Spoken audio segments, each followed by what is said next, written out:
सुबह के 9 बजे थे। पूरे ऑफिस में खामोशी थी क्योंकि एक लड़की आने वाली थी जिससे वक्त भी डरता था। ये कहानी है एक ऐसी लड़की की जिसका दिल बंद था और किस्मत ने उसे चाबी के साथ एक अजनबी से मिलवा दिया। जिस लड़की को इश्क से नफरत थी, किस्मत ने उसी के सामने मोहब्बत खड़ी कर दी। आखिर उसके अतीत की ऐसी क्या सच्चाई थी कि वो इश्क नाम से ही नफरत करती थी, और आखिर ऐसी सख्त लड़की को कैसे हुई मोहब्बत? जानने के लिए हमारी नई कहानी जरूर सुने। तो चलिए आज से ही हम हमारी नई कहानी की शुरुआत करते हैं। घड़ी में सुबह के 9 बजने वाले थे। ऑफिस के अंदर सारा स्टाफ जल्दबाजी में लगे हुए थे कि कहीं उनकी बॉस ना आ जाए। कुछ एम्प्लॉय तो अभी आ रहे थे डरे हुए से, कहीं उनकी बॉस ना आ गई हो। जब वो देखते हैं कि उनकी बॉस नहीं आई तो सुकून की सांस लेने के टाइम से ऑफिस आ गए। अभी कुछ देर थी 9 बजने में तो सभी गप्पे लड़ाने लगे। घड़ी के कांटे ने जैसे ही 9 बजाए सभी भागकर अपनी अपनी जगह और कुछ अपने केबिन में आ गए। तभी एक ब्लैक कलर की कार ऑफिस के सामने रुकती है। सभी की नजरें उस तरफ घूम जाती है। ड्राइवर बाहर निकलता है और कार की बैक सीट का डोर खोलता है। कार की डोर खोलते ही उसमें से लगभग 25 साल की एक लड़की बाहर निकलती है और एक नज़र ऑफिस की तरफ देखती है। उसके चेहरे से ही लगता था कि वो कितनी सख्त है। यकीनन मुस्कुराना तो उसे आता ही नहीं होगा। गोरा रंग, गंभीर चेहरा, एक अलग सी रोब झलक रही थी उसके चेहरे से। व्हाइट शर्ट, उस पर ब्लैक जैकेट और उसी कलर की स्टेप पैंट, बालों को पोनीटेल बनाया हुआ, कान में छोटे छोटे इयररिंग्स, आंखों पर गॉगल्स, जिसके अंदर से उसकी पैनी निगाहें सब कुछ देख रही थी। जैसे ही वो बाहर आई, ऑफिस के दरबान ने ऑफिस के डोर को खोला और उसे गुड मॉर्निंग विश किया। उसने भी जवाब में सिर हिलाया और अंदर चली आई। जितने भी देख रहे थे वो सीधे होकर बैठ गए। उसके अंदर आते ही सबने खड़े होकर उसे गुड मॉर्निंग विश किया। जवाब में उसने बस सिर हिलाया। वो सीधा अपने केबिन की तरफ गई और जाते जाते उसने कहा, चरण जी, आज की सभी मीटिंग लाइए। चरण जी ने यश मैम कहा और पीछे पीछे चले गए। सभी एम्प्लॉय ने राहत की सांस ली। वो लड़की अंदर आई और पियोन को बेल बजाकर एक कप चाय लाने को कहा। वो अपने चेयर पर बैठ गई और आंखें बंद कर ली। ये थी प्रयागराज की मशहूर आध्या ग्रुप कंस्ट्रक्शन की बॉस प्रीशा शर्मा। काफी सख्त और वक्त की पाबंद, काम के समय सिर्फ काम, कोई लापरवाही पसंद नहीं थी इसे। एक ही सपना था प्रीशा का, अपनी कंपनी को नंबर 1 पर ले जाना। सिर्फ कामयाबी हासिल करना ही इसका मकसद था। सिर्फ 2 सालों में ही ये प्रयागराज की टॉप बिजनेस पीपल में गिनी जाने लगी थी। इसके जुनून और काम की लगन को देखते हुए ये कहना सही होगा कि ये जल्द ही वो मुकाम हासिल कर लेगी जो ये चाहती है। कुछ तो प्रीशा से काफी प्रभावित थे तो कुछ लोग जलते थे क्योंकि प्रीशा उन सबको पीछे छोड़कर आगे बढ़ रही थी।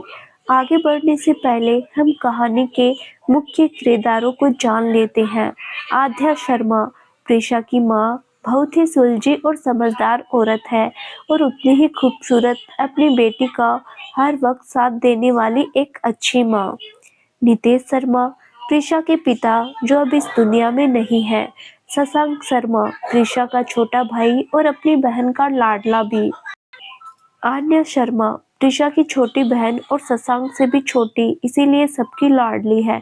ये थोड़ी नकचड़ी भी है लेकिन इनकी बहन इनकी जान है, अपनी दीदी के खिलाफ कुछ नहीं सुन सकती। और प्रीशा शर्मा इस कहानी की नायिका, अपनी माँ की तरह खूबसूरत। बाकी तो पढ़ ही चुके हैं सभी की कैसी है ये। और रही बात कहानी के नायक की तो थोड़ा इंतजार कीजिए, उनके बारे में भी पता चल जाएगा। आगे और भी किरदार है जिनके बारे में वक्त वक्त पर पता चलेगा। तो चलिए अब आगे कहानी की ओर। प्रीशा अपने ऑफिस के केबिन में बैठी थी, तभी चरण जी डोर नॉक करते हैं। मे आई कम इन मैम? प्रीशा आंखें खोलकर सीधा बैठते हुए, हाँ चरण जी आइए, बताइए किसके साथ है मीटिंग? चरण जी, मैम आज दोपहर 2 बजे मुखर्जी की मीटिंग है आपके साथ।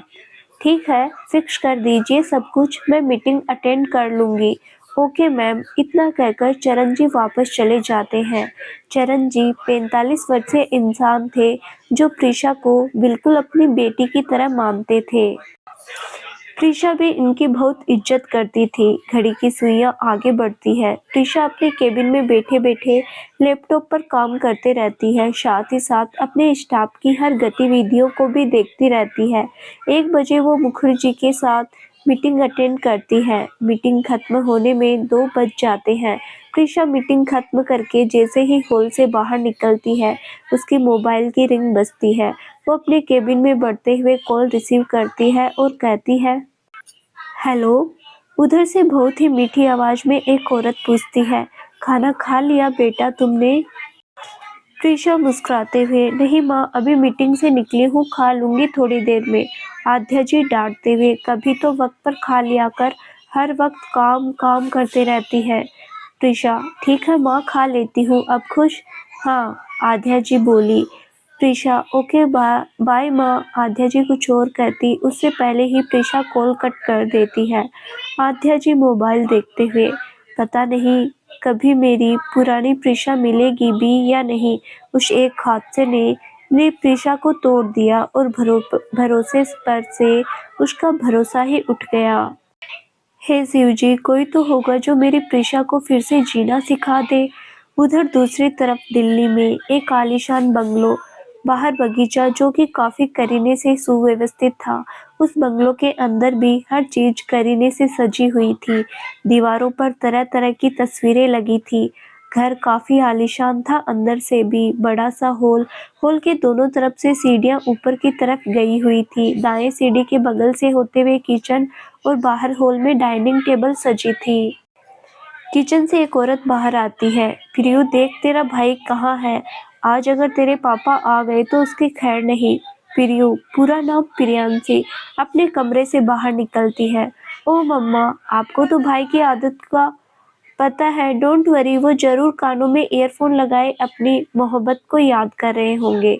सुनैना जी, प्रियांशी की माँ, ये लड़का भी ना, छोड़ मैं ही जाती हूँ, तू जा अपने दोस्तों के साथ, और सुन ध्यान रखना। प्रियांशी, ओके मम्मा, बाय।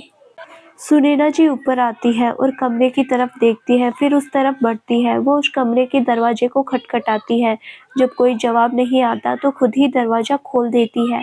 कमरे के अंदर सुनैना जी देखती है, कोई नहीं था। बाथरूम में भी देखती है, वहां भी कोई नहीं था। सुनैना जी घबरा जाती है कि आखिर ये लड़का गया कहाँ। सुनैना जी कमरे के अंदर आती है, देखती है पूरा कमरा खाली है। वो आवाज देती है मगर कोई जवाब नहीं आता है।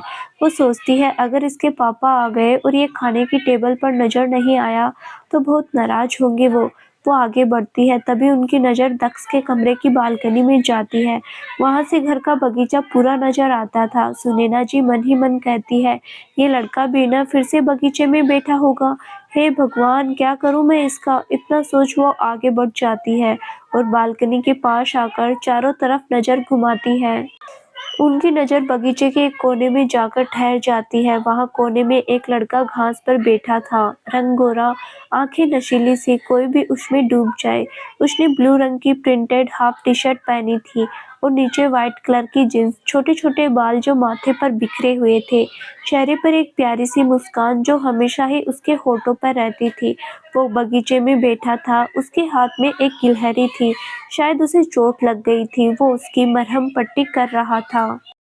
ये सब देखकर सुनैना जी नीचे आई और बगीचे के उस कोने में गई जहां वो बैठा था। सुनैना जी, क्या है ये दक्ष? मैं कब से तुम्हें आवाज लगा रही हूँ और तुम होके यहाँ बैठे हो। दक्ष मुस्कुराते हुए, मोम वो ऐसे ही छोड़िए, ये बताइए क्यों ढूंढ रही थे आप मुझे? सुनैना जी, तेरे पापा का फोन आया था, कह रहे थे आज खाने की टेबल पर सब हो, खासकर तुम। दक्ष कुछ सोचते हुए, ठीक है मॉम, मैं आता हूँ, आप चलिए। इतना कहकर दक्ष अपने कमरे में चला जाता है। ये है दक्ष रघुवंशी। जानवरों से बहुत लगाव है। इसे, साथ ही साथ प्रकृति से भी मतलब पेड़ पौधों से भी। बहुत ही समझदार और पढ़ाई में भी अव्वल। फोटोग्राफी इसका फैशन और फोटोग्राफर बनना दक्ष का सपना। दौलत से पहले इसके लिए इमोशंस हैं। सुनैना जी किचन में आकर खाने का अरेंजमेंट देखती है। थोड़ी देर बाद एक कार के हॉर्न की आवाज आती है। सुनैना जी बाहर निकलती है और हॉल में आ जाती है। कार पार्किंग में रुकती है और उसमें से एक 45 वर्षीय शख्स बाहर निकलता है। चेहरे पर सख्ती और देखने से ही लग रहा था कि बहुत गुरूर वाले हैं ये।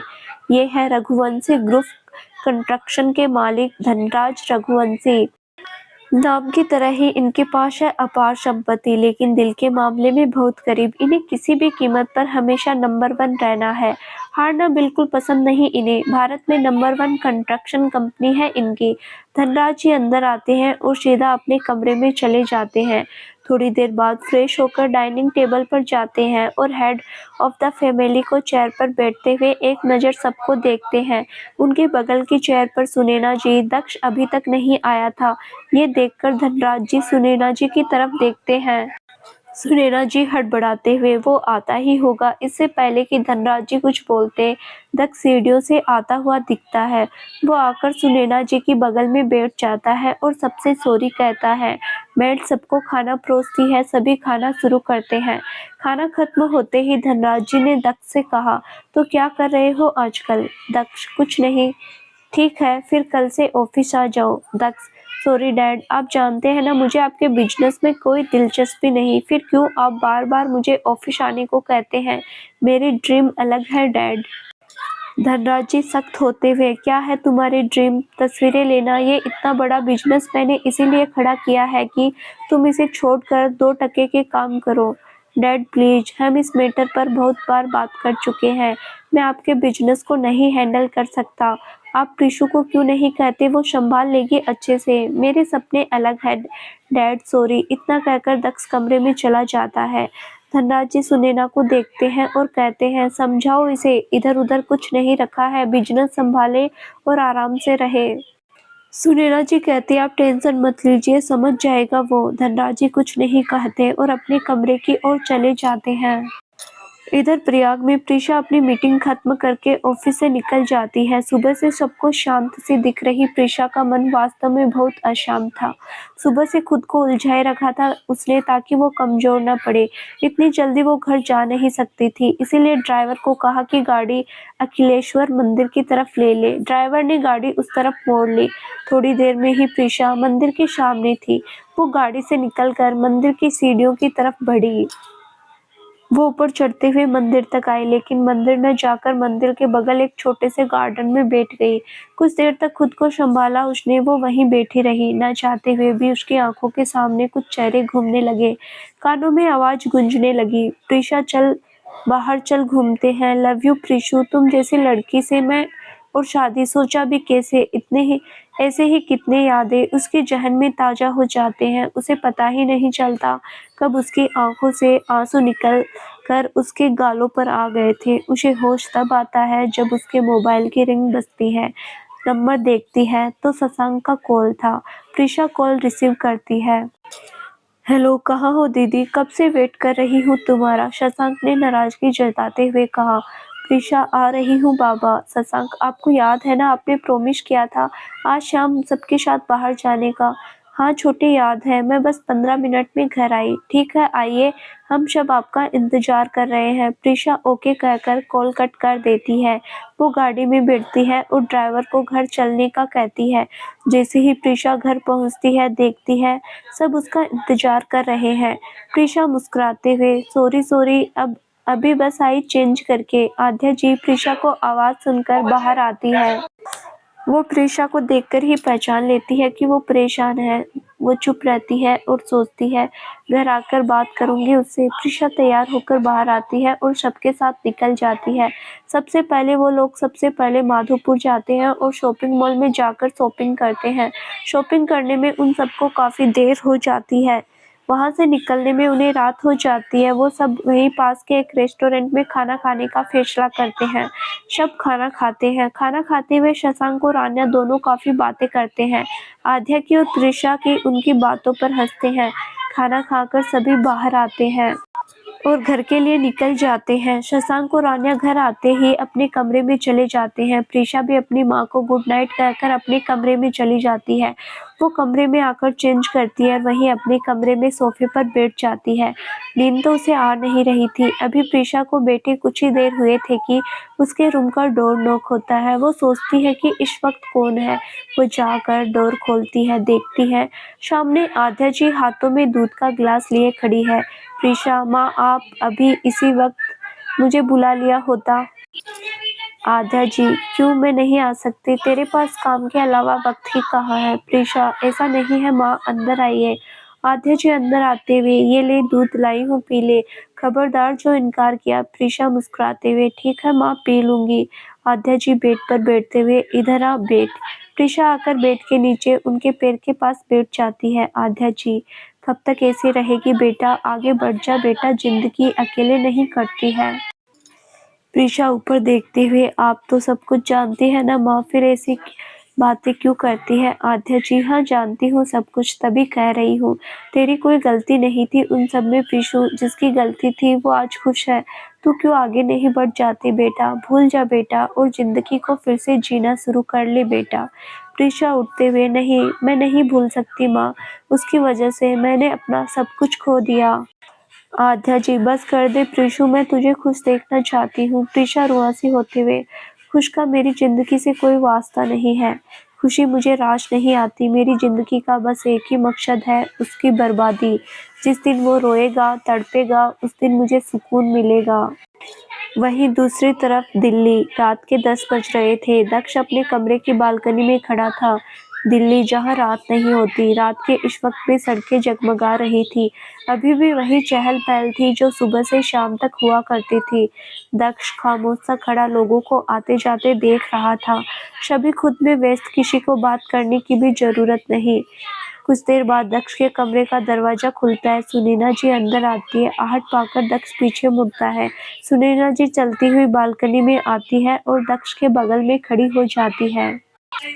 कुछ देर तक दोनों खामोश रहते हैं। कुछ देर बाद दक्ष सामने देखते हुए, कहिए माँ, क्या कहना चाहती हैं आप? सुनैना जी, तू अच्छे से जानता है दक्ष क्या कहना चाहती हूँ मैं। तुझे कामयाब देखना चाहती हूँ बेटा। तेरे पापा गलत नहीं है, वो तुझे सही बोल रहे हैं। दक्ष, क्या सही कह रहे हैं वो? मेरा सपना है माँ, फोटोग्राफर बनना। मैं उसे कैसे छोड़ दूँ? मुझे समझ नहीं आता ये बिजनेस के दाव पेंच। सुनैना जी रोते हुए, क्या करूं मैं? तू मेरी नहीं सुनता। तू कब तक ऐसे ही रहेगा? आज की दुनिया में दौलत ही सब कुछ है। जिसके पास दौलत नहीं, उसकी कोई इज्जत नहीं। प्लीज मॉम, रोइए नहीं। आप जानती है ना, मैं आपके आंखों में आंसू नहीं देख सकता। प्लीज रोइए नहीं। और दक्ष उनके आंसू पोंछ देता है। मॉम, आप पापा को कहिए कि वो प्रिय को बोले, वो तो खुद चाहती है बिजनेस ज्वाइन करना। सुनैना जी, ठीक है, अगर तू यही चाहता है तो मैं तेरे पापा को समझाऊंगी। अब चल सो जा, रात बहुत हो गई है। दक्ष सुनैना जी को गले लगाते हुए, सॉरी मॉम, वो नहीं कर सकता जो आप चाहती है, पर देखिएगा एक दिन आप भी गर्व करेंगी मुझ पर। अब आप सो जाइए जाकर। Good night mom. Sunaina ji Daksh को गुड नाइट बोलकर अपने कमरे में चली जाती है। दक्ष भी सोने चला जाता है। इधर प्रयागराज में प्रीशा और आद्या जी को भी बातें करते हुए वक्त का पता नहीं चलता। आद्या जी प्रीशा को बहुत समझाती है, लेकिन प्रीशा पर कुछ असर नहीं करता है। थक कर आद्या जी कहती है, ठीक है, मैं तेरे हमेशा साथ हूँ, लेकिन अपने इंतकाम में अंधे होकर कुछ भी गलत मत करना बेटा। प्रीशा, डोंट वरी माँ, आपकी बेटी कभी गलत नहीं करेगी। अब जाइए, सो जाइए, रात बहुत हो गई है। आद्या जी प्रीशा के माथे को चूमती है और चली जाती है। प्रीशा कुछ देर तक सोचती है और एक नंबर डायल करती है। उधर से आवाज आती है, बोलिए मैम। प्रीशा, क्या खबर है? रोहन मैम, वो इस मुखर्जी के टेंडर को लेने की पूरी कोशिश कर रहा है, बट आप फिक्र मत कीजिए, उसे वो टेंडर नहीं मिलेगा। ठीक है रोहन, मुझे अपडेट करते रहना। और कॉल कट कर देती है। बस कुछ वक्त और, तुम्हारी बर्बादी मैं अपने आंखों से देखूंगी। प्रीशा सोचते हुए सोने चली जाती है। उसे थोड़ी देर में ही नींद आ जाती है। सुबह के 6 बजते हैं। सूरज आसमान में चमकने लगा था, अपनी लालिमा पूरी दुनिया में बिखेर रहा था। प्रीशा का अलार्म बजता है। वो आंखें मलते हुए जागती है, अपने कमरे के पर्दे को हटाती है और बाहर की तरफ देखती है। सुबह बहुत खूबसूरत थी, चिड़ियों का चहचहाना शुरू हो गया था। अक्टूबर की शुरुआत थी तो हल्की हल्की ठंड भी थी, लेकिन प्रीशा को जैसे कोई फर्क नहीं पड़ा। वो तो अपना ट्रैक सूट पहनती है और जॉगिंग के लिए निकल जाती है। जॉगिंग करते हुए वो अखिलेश्वर मंदिर की तरफ निकल जाती है। वहीं पास में झरना था, आसपास घास थे, तो प्रीशा वहीं बैठ जाती है और योगा करती है। उसे योगा करते काफी देर हो जाती है। लगभग 1.5 घंटे के बाद प्रीशा उठती है और मंदिर की तरफ जाती है। वो फिर से कल की तरह मंदिर की तरफ नहीं जाकर वहीं मंदिर के पास के बगीचे में बैठ जाती है। वो ऐसे ही काफी देर तक बैठी रहती है। उसे होश तब आता है जब मंदिर के पुजारी जी उसे आवाज देते हैं, बिटिया प्रसाद ले लो। प्रीशा फीका मुस्कुराते हुए, आप जानते हैं बाबा मैं नहीं लूंगी, फिर भी आप रोज चले आते हैं। पुजारी जी शांत भाव से कहते हैं, बिटिया मैं नहीं जानता कि क्यों तुम इन पर भरोसा नहीं करती, लेकिन देख लेना महादेव एक दिन सब ठीक कर देंगे। प्रीशा व्यंग्य से मुस्कुराते हुए, आपके महादेव कुछ ठीक नहीं कर सकते हैं, ये बस पत्थर है और कुछ नहीं। ये बस छीनना जानते हैं। इन्होंने मुझसे मेरा सब कुछ छीन लिया। बहुत भरोसा करती थी मैं इन पर, लेकिन उन्होंने मेरा सब कुछ छीन लिया। ये सिवाय पत्थर के कुछ नहीं है। इतना कहकर प्रीशा वहां से निकल जाती है और पुजारी जी एक ठंडी आह भरते हुए मंदिर की तरफ देखते हैं, जैसे मन ही मन प्रीशा के लिए महादेव से प्रार्थना कर रहे हो। इधर दिल्ली में दक्ष उठा और अपने कमरे की बालकनी पर आकर खड़ा हो गया। वो हर सुबह सबसे पहले यही आता है और चिड़ियों के चहचहाने की आवाजों को सुनता है और सुबह को महसूस करता है। दक्ष खड़े होकर काफी देर हो गया था। वो आंखें बंद किए उन आवाजों को महसूस कर रहा था। तभी उसके फोन की रिंग बजती है। पहले तो वो झुंझला जाता है, लेकिन फिर कॉल रिसीव कर लेता है। उधर से दक्ष का दोस्त आर्यन बोलता है, साले कुछ तो शर्म कर ले, कब से फोन कर रहा हूँ। दक्ष, कब से कहाँ, एक ही बार तो। हाँ हाँ ठीक है, चल चल जल्दी से कॉफी शॉप पर आ जा, सब वेट कर रहे हैं तेरा। दक्ष चौंकते हुए, मतलब सब कौन कौन? अरे वही अपनी पलटन यार। दक्ष, जब भी सब इकट्ठा होते हैं तो जरूर कुछ कांड करते हो, करने वाले होते हो। हलाला मुझे करते हो तो चल अभी बता दे क्या किया है तुम सबने। आर्यन, बस यहाँ आकर पता चल जाएगा सब। ठीक है, मैं आधे घंटे में आता हूँ। आर्यन ओके कहकर कॉल कट कर देता है। दक्ष जल्दी से रेडी होकर कॉफी शॉप पहुँचता है, जहाँ सब उसका वेट कर रहे होते हैं। दक्ष एक नज़र देखता है तो वहाँ आर्यन के साथ साथ राहुल, दीपक और प्रीतम भी थे। ये चारों बचपन में साथ में पढ़े थे और अब तक साथ में थे। आर्यन इन सब में दक्ष के सबसे क्लोज था। दक्ष मुस्कुराते हुए चेयर पर बैठता है और कहता है, सो क्यों बुलाया है मुझे सुबह सुबह? भाई देख, बहुत दिन हो गए हैं, कहीं घूमे नहीं यार हम सब, तो हमने सोचा क्यों ना कहीं चला जाए, थोड़ा चेंज मिल जाएगा सबको। दक्ष सबको देखता पर कुछ कहता नहीं है। आर्यन, देख दक्ष, 1 महीने के बाद प्रीतम की शादी है, तो चल ना घूम के आते हैं, अच्छा लगेगा तुझे भी यार। दक्ष मुस्कुराते हुए, कहाँ चलना है? सब एक साथ प्रयागराज। दक्ष, प्रयागराज नहीं, कहीं और चलते हैं। सब कहते हैं नहीं, यहीं चलते हैं बस। दक्ष, ठीक है, कल ही निकलते हैं हम सब। और दीपक और प्रीतम की तरफ देखते हुए, तुम सब अपनी गर्लफ्रेंड को भी बोल देना, वो भी चले तो तुम सबको अच्छा लगेगा। सब कुछ फाइनल होने के बाद सब अपने घर के लिए निकल जाते हैं। दक्ष भी अपने घर की ओर निकल जाता है। इधर जब धनराज जी नाश्ते की टेबल पर देखते हैं कि सब हैं सिवाय दक्ष के, तो उन्हें बहुत गुस्सा आता है। वो सुनैना जी से पूछते हैं, कहाँ है तुम्हारा लाडला? उसे तो इतना तो पता है ना कि नाश्ते का वक्त है। सुनैना जी कुछ बोलती है उससे पहले ही दक्ष बाहर से आता हुआ दिखाई देता है। धनराज जी गुस्से में, कहाँ थे तुम अब तक? तुम्हें पता है ना ये वक्त नाश्ते का है। दक्ष सर झुकाकर, सॉरी डैड, वो दोस्तों के साथ। धनराज जी चिल्लाते हुए, दोस्त दोस्त दोस्त, बस अपने उन निकम्मे और आवारा दोस्तों के साथ रहते हो, कुछ तो हमारी इज्जत का ख्याल करो। इतने बड़े रईस के बेटे होकर उन फटीचर के साथ घूमते रहते हो। दक्ष धनराज जी को देखते हुए, डैड दोस्त है वो मेरे, आपको उनके बारे में ऐसे कहने का कोई हक नहीं है। इतना कहकर दक्ष नाश्ता किए बिना ही कमरे में चला जाता है। सुनैना जी अपने पति को शांत कराती है। धनराज जी नाश्ता करके ऑफिस के लिए निकल जाते हैं। उनके जाने के बाद सुनैना जी प्लेट में नाश्ता निकालकर दक्ष के कमरे की तरफ चला जाता है। वो दरवाजा नॉक करती है तो दरवाजा अपने आप खुल जाता है। वो अंदर आकर कमरे में नजर दौड़ाती है, दक्ष नजर नहीं आता है। वो बालकनी में आती है और देखती है दक्ष वहीं बालकनी में खड़ा है। सुनैना जी दक्ष के सर को सहलाती है और कहती है, चल नाश्ता कर ले। नहीं मोम, भूख नहीं है। सुनैना जी उसे अपने तरफ घुमाते हुए अपनी माँ से भी नाराज है। दक्ष, नहीं मोम, मैं आपसे क्यों नाराज रहूंगा। सुनैना जी, ठीक है फिर नाश्ता कर ले। दक्ष, ओके मोम, आप रख दीजिए, मैं कर लूंगा। सुनैना जी, नहीं, चल मैं तुझे अपने हाथों से खिलाती हूँ। चल अब। दक्ष मुस्कुराते हुए कमरे में आ जाता है और सुनैना जी उसे अपने हाथों से नाश्ता कराती है। मोम, एक बात कहनी थी। दक्ष खाते हुए कहता है, हाँ तो बोल। वो, मोम, मुझे प्रयागराज जाना है कल दोस्तों के साथ घूमने। डैड को कहूंगा तो बस नाराज होंगे, इसीलिए आपको बता रहा हूँ। सुनैना जी, ठीक है जा, लेकिन अपना ध्यान रखना। दक्ष सुनैना जी के गले लगते हुए, thank you mom, I love you. Sunaina ji हंसते हुए बच कर अब कमरे से बाहर निकल जाती है। दक्ष बेड पर सोते हुए, मैं आ रहा हूँ प्रयागराज।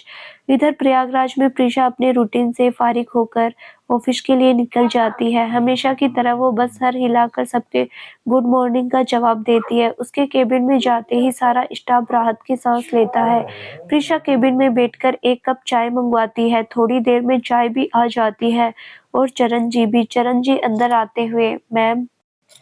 प्रीशा लैपटॉप में नजरें गड़ाए हुए, हाँ चरण जी, मैम वो होटल का प्रोजेक्ट हमें मिल गया है। मुखर्जी को हमारी प्रेजेंटेशन बहुत पसंद आई है। वो तैयार है हमारे साथ डील करने के लिए। आगे भविष्य में भी वो हमारे साथ ही डील करना चाहते हैं। ये तो बहुत अच्छी बात है। अब आप जाइए। चरण जी चले जाते हैं। प्रीशा चेयर से उठते हुए, बस कुछ दिन और, इस प्रोजेक्ट के बाद सिर्फ एक और प्रोजेक्ट और तुम बर्बाद। प्रयागराज। प्रीशा अपने केबिन में बैठी काम करते रहती है। थोड़ी देर में चरण जी आते हैं, उसे इन्फॉर्म करते हैं कि मुखर्जी आ गए हैं। प्रीशा उन्हें अंदर भेजने को कहती है। मिस्टर मुखर्जी अंदर आते हैं। प्रीशा खड़े होकर हाथ मिलाते हुए उनका वेलकम करती है। वो उन्हें बैठने के लिए कहती है। मिस्टर मुखर्जी बैठते हुए, मुझे आपके साथ डील मंजूर है मिस प्रीशा। आपकी प्रेजेंटेशन में हमें बहुत पसंद आई। आई होप आपके साथ काम करने में भी हमें काफी अच्छा लगेगा। प्रीशा मुस्कुराते हुए, डोंट वरी मिस्टर मुखर्जी, आपको हमारी तरफ से कोई शिकायत का मौका नहीं मिलेगा। मैं अगले सप्ताह ही काम शुरू कर दूंगी। Mister Mukherjee, okay miss Prisha. ये कहकर कुछ एडवांस चेक बाकी काम करने के बाद में आपको पेमेंट मिल जाएगी। प्रीशा, आप ये चेक चरण जी को दे दीजिए, वो देख लेंगे। ओके मिस प्रीशा, अब इजाजत दीजिए। प्रीशा उनसे हाथ मिलाती है और मिस्टर मुखर्जी चले जाते हैं। उनके जाने के बाद प्रीशा खड़ी होकर अपने केबिन की विंडो तक आती है और कहती है, बहुत इंतजार किया मैंने इस दिन का। अब तक तुम तिलमिला गए होगे कि आखिर कौन है वो जो तुमसे सारे प्रोजेक्ट छीनते जा रहा है। तुमने तो अब तक मुझे ढूंढना शुरू कर दिया होगा, लेकिन तुम मुझे नहीं ढूंढ पाओगे क्योंकि आज तक किसी ने भी मुझे नहीं देखा। सभी ये सोचते हैं कि आध्या कंस्ट्रक्शन के बॉस कोई मेल है।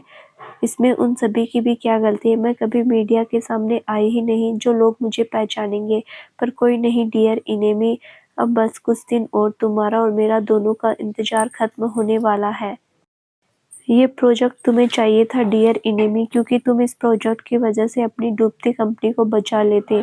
लेकिन ये प्रोजेक्ट मुझे मिल गया क्योंकि मैं इन्हें डूबते देखना चाहती हूँ। बस कुछ दिन और डियर इनेमी। बरेली।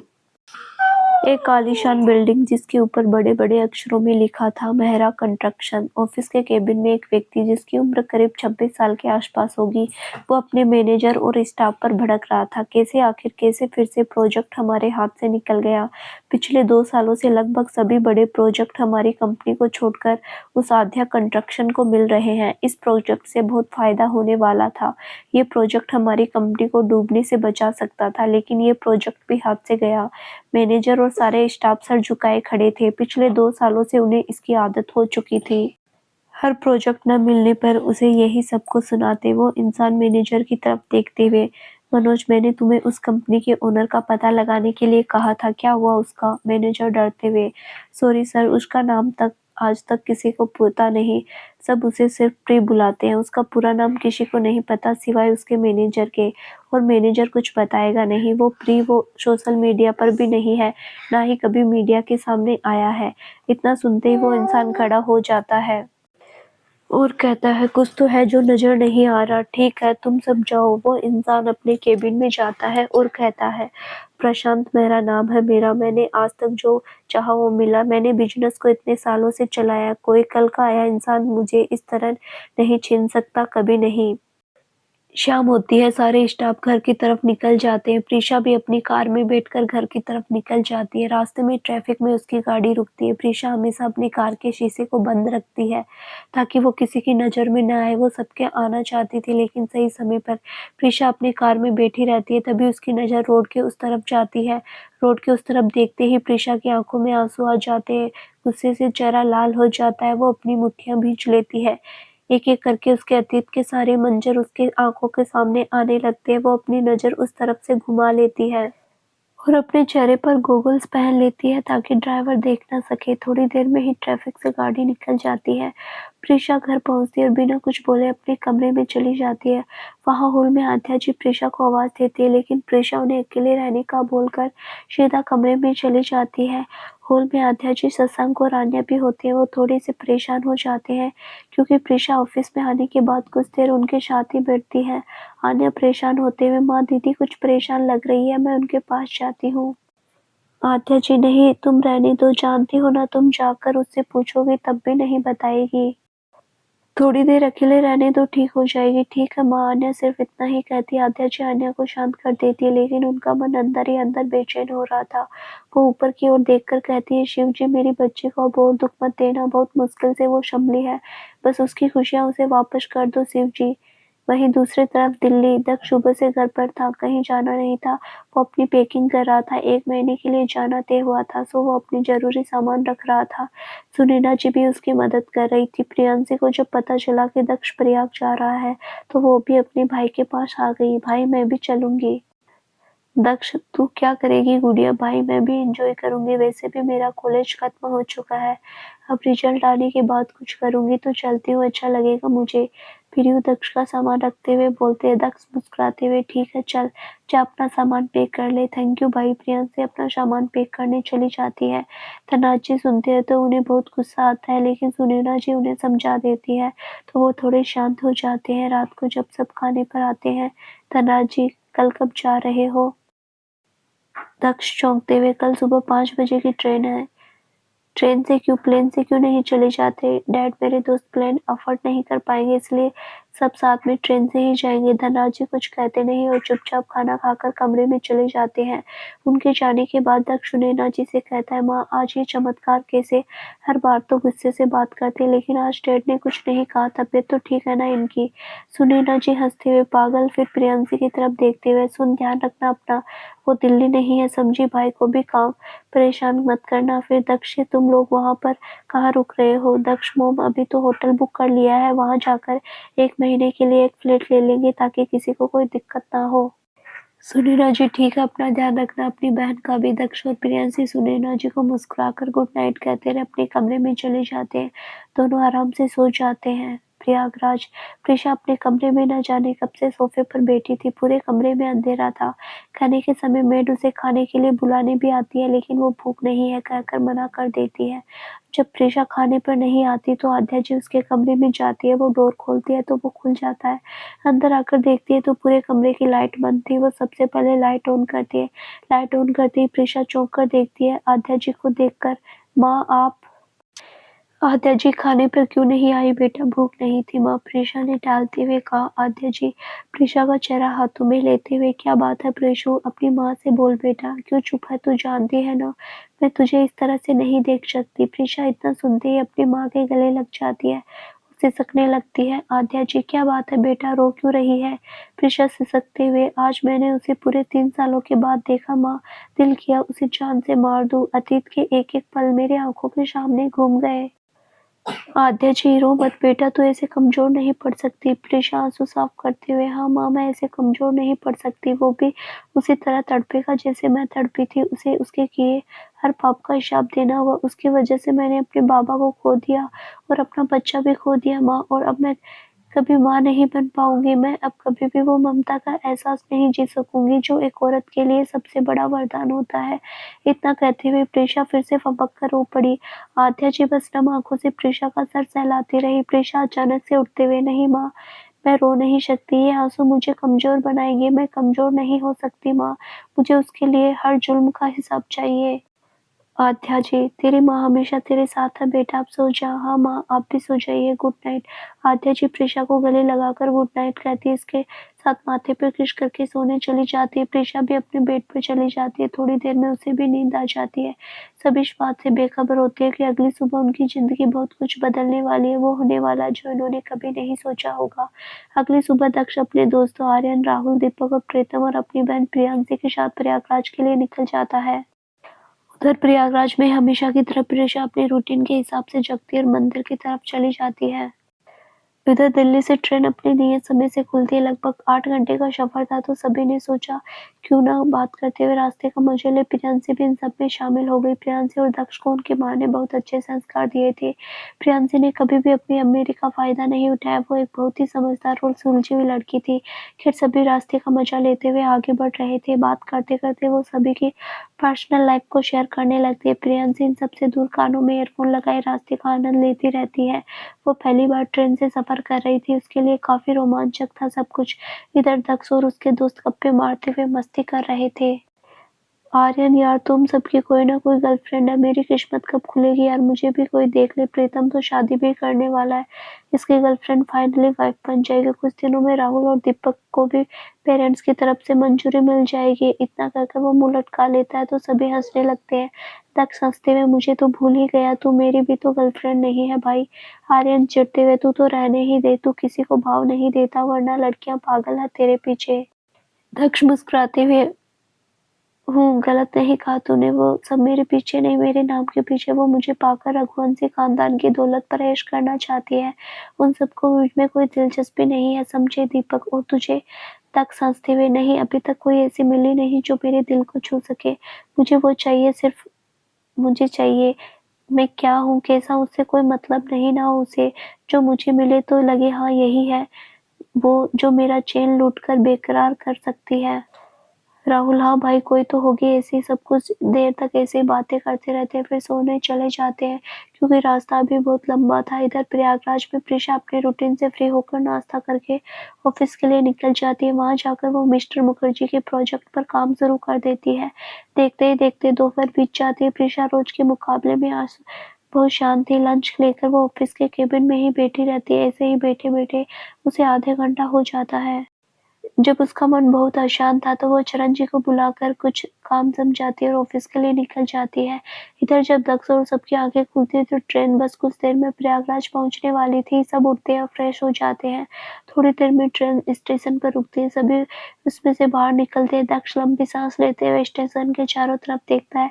उसके होठों पर हमेशा की तरह वो निश्चल मुस्कुराहट थी। इस वक्त व्हाइट शर्ट में वो कुछ ज्यादा ही हैंडसम लग रहा था। स्टेशन पर मौजूद सभी लड़कियां उसे ही घूर रही थी। दक्ष सबको इग्नोर करता हुआ स्टेशन से बाहर निकल जाता है सबके साथ। दक्ष ने पहले ही कैब बुक कर ली थी तो उसे कोई दिक्कत नहीं। वो सब कैब में बैठकर होटल के लिए निकल जाते हैं। इधर प्रीशा अपने ऑफिस से निकलती है और पास के एक अनाथ आश्रम के लिए निकल जाती है। लेकिन प्रॉब्लम ये होती है कि वहाँ उसे कोई नहीं जानता था कि उसकी असली पहचान क्या। वो अभी दुनिया के सामने अपने नाम उजागर नहीं करना चाहती थी। वो कुछ सोचकर अपनी कार को मॉल की तरफ मोड़ने लगती है। वो मॉल में जाकर अपने लिए व्हाइट कलर की एक कुर्ती और प्लाजो खरीद लेती है। चेंजिंग रूम में जाकर वो अपनी ड्रेस चेंज करती है और बाहर ड्राइवर को बैग देकर वापस जाने को बोल देती है। ड्राइवर वो बैग लेकर वापस चला जाता है। अनाथ आश्रम थोड़ी दूर पर ही था इसलिए प्रीशा पैदल ही अनाथ आश्रम निकल जाती है। इधर दक्ष और उसके दोस्त कैब में बैठे प्रयागराज को देख रहे थे। प्रयागराज उत्तर प्रदेश के दक्षिण में था। वो शहर जहाँ गंगा, यमुना, सरस्वती नदियों का संगम होता है, जिसे त्रिवेणी संगम के नाम से भी जानते हैं। एक अलग ही कशिश है इस शहर में। दक्ष को एक अलग सा सुकून महसूस हो रहा था यहाँ आकर। थोड़ी देर में ही दक्ष शहर में था। केप सिटी में आते ही सभी वहां की चहल पहल देख रहे थे। दक्ष भी इधर उधर देख रहा था। तभी उसकी नजर रोड के दूसरी साइड पड़ी जहाँ एक लड़की किसी आदमी से उलझ रही थी। चूंकि दोपहर का समय था तो ट्रैफिक भी था इसीलिए कैब वहीं रुकी हुई थी। दक्ष को बस उसकी पीठ नजर आ रही थी, सफेद कुर्ती, प्लाजो, लंबे काले बाल जो किसी का भी ध्यान अपनी तरफ खींच ले। बात करते करते अचानक से वो लड़की मुड़ी। दक्ष तो बस उसे देखता रह गया। गोरा बेदाग चेहरा, बड़ी बड़ी आंखें जिसमें एक उदासी झलक रही थी, गुलाबी होठ, छोटी सी नाक और कानों में बस छोटे छोटे ईयरिंग। वो सामने खड़े आदमी से उलझ रही थी लेकिन हमारे दक्ष तो जैसे कुछ देख ही नहीं रहे थे। उसे बस वही नजर आ रही थी। अचानक से हॉर्न बजने की आवाज से दक्ष का ध्यान टूटा। वो इधर-उधर देखने लगा, तभी उसकी नज़र उस लड़की के बगल में खड़े एक लड़के पर पड़ी, जिसने मेले कपड़े पहने थे, वो भी जगह-जगह से फटे हुए थे। उसे देखकर ही लग रहा था कि वो बाल मज़दूर है। आस-पास के सभी लोग बस उन्हें उलझते हुए देख रहे थे। ये लड़की कोई और नहीं, प्रीशा ही थी। दरअसल जब प्रीशा उस रास्ते से जा रही थी, तभी उसकी नज़र एक आदमी पर पड़ी जो एक 10 साल के बच्चे को पीट रहा था। आस-पास के सभी लोग गुजरते हुए बस उसे देख रहे थे, लेकिन कोई कुछ बोल नहीं रहा था, ना ही कोई उसे बच्चे को बचा रहा था। ये सब देखकर प्रीशा को बहुत गुस्सा आता है। वो जाकर सीधा उस आदमी का हाथ पकड़ लेती है। आदमी गुस्से में प्रीशा को देखते हुए, "ए लड़की, छोड़ मेरा हाथ, तेरी हिम्मत कैसे हुई मुझे रोकने की?" प्रीशा उस आदमी का हाथ झटककर, "तुम्हें शर्म नहीं आती इतने छोटे बच्चे को पीटते हुए? आदमी, तुम्हें उससे क्या, ये यहाँ काम करता है, इसने मेरे पैसे चुराए हैं।" वो छोटा बच्चा रोते हुए, "नहीं दीदी, मैंने पैसे नहीं चुराए, मैंने कोई चोरी नहीं की।" प्रीशा उस बच्चे को शांत कराती है, उस आदमी की तरफ मुड़ जाती है। तभी वहाँ पर दक्ष की कैब रुकती है, दक्ष की नज़र उस पर पड़ जाती है। प्रीशा उस आदमी से, "तुम्हें पता है ना, इतने छोटे बच्चे से काम करवाना कानूनन जुर्म है। मैं अभी पुलिस को बुला दूँ तो तुम्हारी सारी दादागिरी निकल जाएगी। समझे तुम? आस-पास के देखते हुए आप लोगों में ज़रा-सी भी इंसानियत नहीं, बस खड़े होकर तमाशा देख रहे हैं।" प्रीशा की बात सुनकर सब धीरे-धीरे वहाँ से खिसकने लगते हैं। प्रीशा उस आदमी की तरफ मुड़ती है, उसका सिर्फ एक ही हिस्सा दक्ष को दिखाई देता है। वो अंगुली दिखाकर उस आदमी को धमका रही होती है, तभी दक्ष अपना कैमरा निकालकर उसकी तस्वीर ले लेता है। थोड़ी देर में प्रीशा उसे वहाँ से लेकर निकल जाती है। दक्ष जैसे ही उसके पीछे जाने का सोचता है, ट्रैफिक क्लियर हो जाती है, कैब आगे बढ़ जाती है। दक्ष मन मारकर बैठ जाता है और एक नज़र अपने कैमरे की तरफ देखता है, जिसमें अभी भी प्रीशा की तस्वीर दिख रही थी। इधर प्रीशा उस बच्चे को लेकर अनाथ आश्रम पहुँचती है। वो वहाँ के केयरटेकर से मिलती है, वो वहाँ रह रहे बच्चों को देखती है। केयरटेकर उसे देखते ही मुस्कुरा देती है, "आओ प्रीशा, बहुत दिनों बाद आई हो, तुम्हारी बहुत याद कर रहे थे और बच्चे भी। मैं भी उन्हें याद कर रही थी, लेकिन काम की वजह से थोड़ा बिजी थी।" केयरटेकर, "कोई बात नहीं, जाओ, सारे बच्चे पीछे गार्डन में हैं, मिल लो।" प्रीशा सिर हिलाकर वहाँ से निकल जाती है और पीछे गार्डन में जाकर बच्चों से मिलती है। सारे बच्चे उसे देखकर खुशी से चिल्ला उठते हैं, "प्रीशा दीदी आ गई" कहकर उसकी तरफ दौड़ जाते हैं। सारे बच्चे आकर एक साथ प्रीशा से लिपट जाते हैं। प्रीशा उन सबको अपनी तरफ से लाए हुए चॉकलेट और गिफ्ट्स देती है। सभी बच्चे खुशी से झूम उठते हैं। प्रीशा बहुत देर तक उन बच्चों के साथ खेलती है, बातें करती है। यहाँ आकर उसका मन सच में बहुत शांत हो जाता है। काफ़ी घंटों तक वो वहीं आश्रम के बच्चों के साथ खेलती है। जो बच्चा उसके साथ आया था, वो उन सबके साथ घुल-मिल जाता है। प्रीशा उस बच्चे को केयरटेकर के पास लाती है, उसके भी आश्रम में रहने का प्रबंध करा देती है। प्रीशा जब उस बच्चे का नाम पूछती है, तो पता चलता है उसको सब छोटू कहकर बुलाते हैं। प्रीशा ने उसका नाम राजू कर दिया और सारी फॉर्मेलिटी के साथ राजू को अनाथ आश्रम में छोड़ दिया। थोड़ी देर बाद प्रीशा वहाँ से निकल गई। इधर दक्ष और उसके दोस्त होटल पहुँच गए। चूँकि वो पूरे रास्ते सोते हुए आए थे, तो नींद उन्हें आने से रही। उन्होंने 2 रूम बुक किए थे। एक रूम में चारों दोस्त रहने वाले थे, एक दूसरे में प्रियांशी अकेले। प्रियांशी को भी यहाँ आकर अच्छा लग रहा था। सब हाथ-मुँह धोकर फ्रेश हो लिए और फ़ोन लेकर खाना मँगा लिया। थोड़ी देर में उनके लिए खाना भी आ गया। सभी ने मिलकर खाना खाया। सबने थोड़ी देर आराम किया। थोड़ी देर में शाम हो गई। इधर प्रीशा को भी आश्रम से निकलते हुए शाम हो जाती है। वो ही पैदल घर के लिए निकल जाती है। दक्ष और उसके दोस्त भी मार्केट निकल जाते हैं। दक्ष तो मार्केट घूमने के बहाने उस सफ़ेद कुर्ती वाली लड़की को ढूंढने आया था, जिसे देखने के बाद दक्ष को खुद को होश नहीं था। वो नहीं जानता था क्यों उसे एक बार और देखने की ख्वाहिश थी। दक्ष को कुछ नहीं पता उसके बारे में, ना ही नाम, ना ही पता। वो तो बस अपनी तकदीर के भरोसे उसे ढूंढने निकल पड़ा था। दक्ष घूमते हुए उसी मार्केट में जा पहुंचा जहां उसने प्रीशा को देखा था। अपने दोस्तों को शॉपिंग कर दक्ष उस दुकान पर चला जाता है जिस पर प्रीशा उसे देखी थी। दक्ष उस दुकानदार से प्रीशा के बारे में पूछता है, लेकिन उसे कुछ पता नहीं होता, इसलिए दक्ष निराश हो जाता है। दक्ष फिर आगे बढ़ जाता है, रोड के साइड में देखने लगता है, इस उम्मीद से कि कहीं उसे प्रीशा नजर आ जाए। संयोग से प्रीशा सड़क की उसी साइड थी जिधर से दक्ष चला आ रहा था। तभी रोंग साइड से एक कार आती है जो दक्ष के सामने से गुजरने वाली ही होती है कि प्रीशा उसे देख लेती है। दक्ष रोड के दूसरे शहर देख रहा होता है, इसीलिए उसे कुछ पता नहीं चलता है। प्रीशा दौड़ते हुए उसे आवाज भी लगाती है, लेकिन दक्ष को कुछ सुनाई नहीं देता है। इससे पहले कि दक्ष से टकराती प्रीशा दौड़कर दक्ष को सड़क के किनारे खींच लेती है। इस तरह अचानक हुई घटना की वजह से दक्ष बौखला जाता है। वो कुछ कहने वाला होता है कि उसकी नजर सामने पड़ती है। प्रीशा बिल्कुल उसके सामने खड़ी थी, चेहरे पर सादगी, कोई मेकअप नहीं, आंखों में परेशानी झलकती हुई, जो शायद दक्ष के लिए थी। दक्ष तो एक पल के लिए यकीन ही नहीं होता कि जिसे वो ढूंढ रहा था वो उसके इतने करीब थी। प्रीशा गुस्से में दक्ष का हाथ पकड़ते हुए, तुम बहरे हो क्या या अंधे हो जो इतनी बड़ी गाड़ी नजर नहीं आई? अजीब इंसान हो, मतलब चलते कहीं दिखते कहीं और हो। लेकिन दक्ष को कुछ सुनाई नहीं दे रहा था। वो बस अपने हाथ को देख रहा था जिसे प्रीशा पकड़े हुए थी। जब दक्ष कुछ नहीं बोलता तो प्रीशा को और गुस्सा आता है। वो गुस्से से, तुम सच में बहरे ही हो? इतनी देर से तुमसे बात कर रही हूँ, तुम ऐसे खड़े हो जैसे कुछ सुनाई नहीं दे रहा हो। दक्ष के तंद्रा गाड़ी के हॉर्न से टूटते, वो कुछ नहीं कहता, बस मुस्कुरा कर रह जाता है। प्रीशा, अजीब पागल इंसान हो तुम, इतना बड़ा हादसा होते होते बचा तुम्हारे साथ और तुम हो कि मुस्कुरा रहे हो। प्रीशा दक्ष प्रीशा को अनजाने में ही खुद की फिक्र करना बहुत अच्छा लग रहा था। दक्ष को समझ नहीं आता क्या बोले। वो हकलाते हुए, थक थक, थैंक यू मुझे बचाने के लिए। प्रीशा अब तक उसका हाथ छोड़ चुकी थी। वो कोई जवाब नहीं देती है, जाने के लिए मुड़ जाती है। दक्ष जब देखता है कि उसने कोई जवाब नहीं दिया तो वो आगे बढ़ते हुए, ओ हेलो सुनिए। प्रीशा पलट कर देखती है, अपनी बाहें उचकाती है जैसे कुछ कह रही हो। क्या है? दक्ष मुस्कुराते हुए, आपने मेरी जान बचाई है, कम से कम नाम बता दीजिए अपना, जिसे अपनी जान बचाने वाली को याद रख सकूं। प्रीशा आगे बढ़कर शांति से, जान बचाई है तो जान निकालनी भी आती है मुझे, सो मुझसे फ्रैंक होने की जरूरत नहीं। इतना बोलकर वो आगे बढ़ जाती है। दक्ष बस उसे देखता रह जाता है। तभी पीछे से दक्ष के सभी दोस्त और उसकी बहन भी आ जाती है। उन्होंने उसे प्रीशा से बात करते हुए देख लिया था, इसीलिए उसके बारे में पूछने लगते हैं। दक्ष खोया खोया सा, पता नहीं यार, जान बचाई है उसने मेरी, अब मुझे क्या पता, जान के बदले में दिल ले गई मेरा। सभी एक साथ दिल। दक्ष को होश आता है कि वो क्या बोल गया।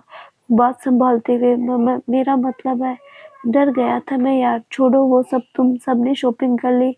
दक्ष बात बदल देता है, लेकिन आर्यन और प्रियांशी दोनों समझ जाते हैं कि ये तो गया। तो दोस्तों, आगे क्या होगा इस कहानी में?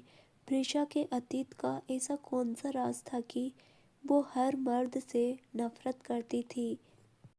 प्यार जैसा कोई शब्द नहीं था उसकी जिंदगी में, क्योंकि उसे अतीत में एक ऐसा धोखा मिला था जिससे अब उसे प्यार नाम से ही नफरत हो गई थी। लेकिन क्या होगा एक अजनबी के रूप में जब दक्ष उसकी जिंदगी में दाखिल हो गया था? क्या दक्ष उसको फिर से प्यार करना सिखा पाएगा? कैसे होगी इनके प्यार की शुरुआत? जानने के लिए इस कहानी का अगला भाग जरूर देखें। और हाँ, साथ में ही हमें प्रीशा के अतीत की सच्चाई का भी पता चलेगा। तो बने रहिए इस कहानी के साथ। धन्यवाद।